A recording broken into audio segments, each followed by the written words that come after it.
It's iPhone day again because Apple released 3 iPhones this year, and this is the budget option, the iPhone XR. I'm Taylor Martin, this is Pocketnow, and this is the unboxing of the iPhone XR. But before we get started, this video is brought to you by the geniuses over at Wix.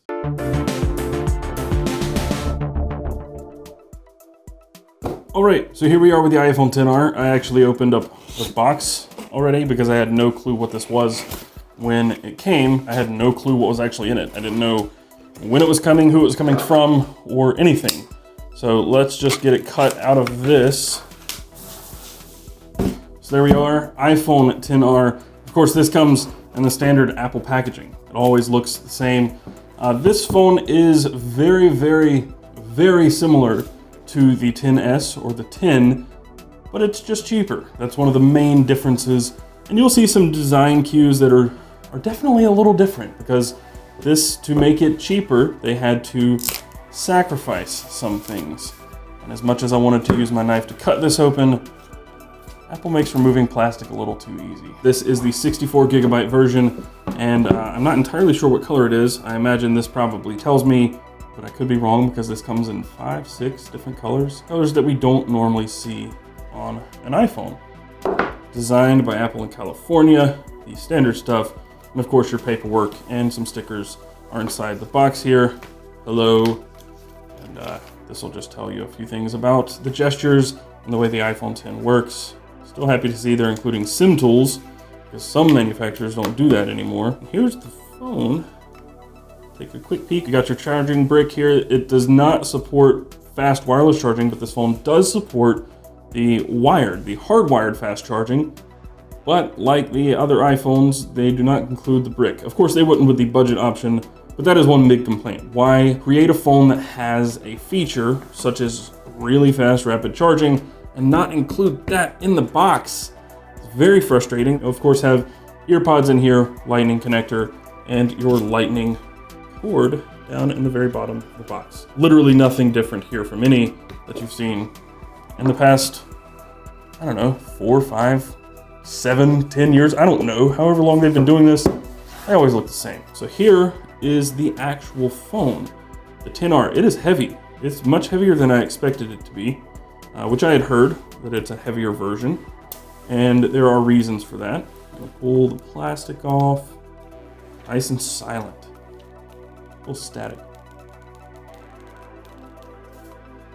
So you can't see the major difference here, but the big difference between this and the 10 or the XS is the screen. So this one comes in at $750, $749. To the next storage, or double the storage to 128 gigabytes, that's another $50, so $800. And then to go up to 256 gigabytes, you were looking at $900. You're still under $1,000 for this phone, which that's insane to say that the budget phone is still under $1,000.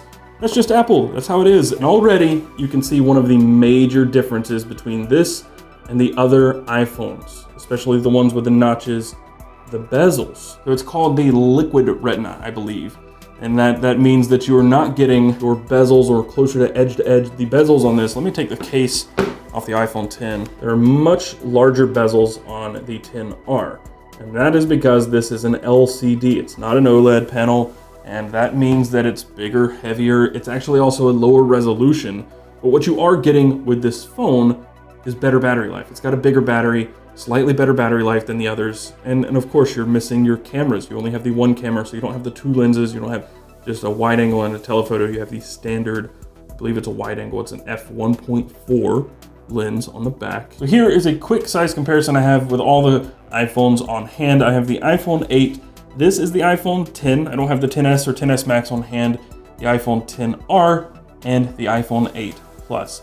So you can see it nestles really nicely between the 8 Plus and the 10. So not only is this phone a little bit larger than the iPhone X, it also has a lower res display. So it's lower res, it's also lower contrast. It's like 1400 to 1 instead of 1,000,000 to 1, which you get on the 10 and the XS and XS Max. These have these really high contrast OLED displays, and the LCD on the XR is just not gonna have as much contrast. It doesn't have the resolution, but the benefit you get from this phone is better battery. It has a slightly bigger battery, but also this lower res display is going to be a little easier on the battery. It's not going to take as much to push those pixels, so you get a little better battery life. And I actually made a video yesterday about how the best budget iPhone you can get is actually the 8 Plus and not the XR. And that's mainly because this one's $700 if you buy it new, this one's $750, but this one has most of the features that you get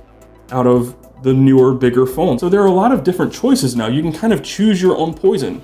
Choose what matters most to you. Before we reach the conclusion of this video, let me interrupt for just 30 seconds to tell you about our sponsor, Wix. If you're interested in creating a professional website, blog, or online store without any coding knowledge, Wix offers an insane portfolio of tools for you to design something that's right for you. And it's all drag and drop, which is so practical, or you can choose any of the hundreds of templates they offer. Learn more about Wix in the link in the description.